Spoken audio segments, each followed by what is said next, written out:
Picture this. You're strolling peacefully through the woods, soaking in the wonders of Mother Nature. You've got a cat, a dog, a pig, a goat, maybe even a mouse. Any pet will do the trick, and it's shaping up to be a fine day. Then you catch a weird noise, and suddenly your heart's pounding like crazy. Boom! A massive wild boar is eyeballing you, drooling with excitement about how it's gonna plow you down, plain and simple. Now here's the deal. How do you survive a wild boar attack? Wild boars are total tough guys demanding respect.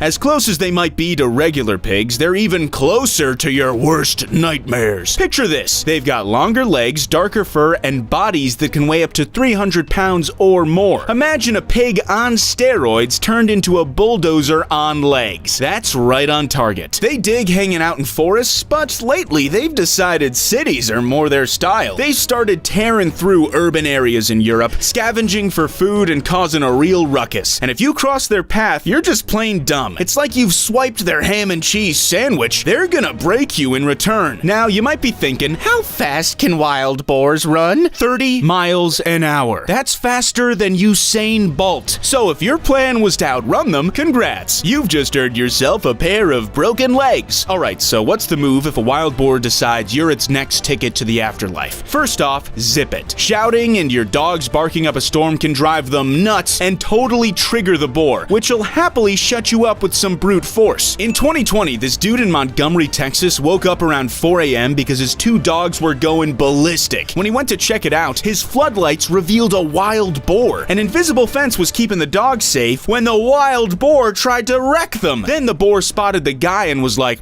"Oh, great, a consolation prize." It bolted behind his house to hide out. The boar thought it had gotten inside the house and started headbutting the back door like a maniac, even ripping the hinges off. The guy had to grab his crossbow, luckily close at hand, to take that beast down for good, or else he'd have been done for himself. Alright, so next up, if you're lucky enough to spot a wild boar coming from a distance, and by lucky, I mean you've got time to react before it starts chasing you, put your cowardly ego in a box and haul ass. It's like when you spot your ex at the supermarket. Act like you didn't see them and head the other way. If the boar's at a medium range, like close but not 2 feet away close, take a slow step back and no sudden moves. Once again, don't scream. Forget the dramatic gestures to look tough, cause otherwise you're gonna end up in the news. A dude wiped out by boar in August 2023. Go for the horror movie vibe, you know? Try not to catch the monster's attention. Alright, so if karma's decided today's the day to give you a smackdown and a boar's lurking nearby, just drooling at the thought of you crying out in pain, running might not be the smartest move, cause trust me, it can catch up to you in like 3 seconds flat. In that case, try getting up a tree or onto a big ol' rock. Seems like boars have figured their way out of pig traps with walls up to like 6 feet tall, so getting up at least 7 should keep you safe. Then, stay put and wait until Mr. Boar gets bored with you and goes off to do its own thing elsewhere. You can also throw prayers at every god out there, especially the Greek and Mesopotamian ones. Who knows, might give you a hand. If there's no way out and that boar's dead set on wiping you out, well, time to run like a freaking superhero. Now it's just you and your destiny. Think of it like a wrestling match, not for the flips and fancy moves, but cause you can and should use anything and everything. Alright, so there might not be chairs, ladders, or baseball bats lying around in the forest, but there are branches, rocks, your camping or hiking gear. Use it all. If you're packing heat, go for it. And don't try aiming to the side or shooting its leg to avoid a cemetery trip, cause with its rage, either you're gonna miss and it's gonna laugh before smacking you, or you're just gonna wound it and with the adrenaline, it's still gonna crush you out of sheer revenge. And don't you dare hit the ground like you're in some humiliating coma, hoping it takes pity on your weakness. If you're on the ground, you're just making its job even easier. It ain't looking for you to surrender, it's looking for your heart to stop beating to make damn sure your insolence is buried for good, cause you might end up with those boar tusks piercing through your belly, arms, legs, knees especially, head or neck. If that beast charges at you, try pulling off a dodge to avoid those razor-sharp tusks. Easier said than done, but at this point, you ain't got much choice but to give it a shot. Do everything you can to dodge its attacks. Boars can stomp on you, knock you over, bite you, skewer you with those tusks, and pass on diseases like tuberculosis, hepatitis E, and a whole lot more. And finally, if that damn boar backs off, don't wait for it to come charging back. Get the hell out of that zone ASAP. There you go. Now you know how to survive a demonic boar attack. But remember, the best way to survive survive a boar attack is to not get yourself into a situation where you've got one wanting to bash your head in. So next time you're wandering around the woods, stay vigilant. In the meantime, go ahead and click on the next video.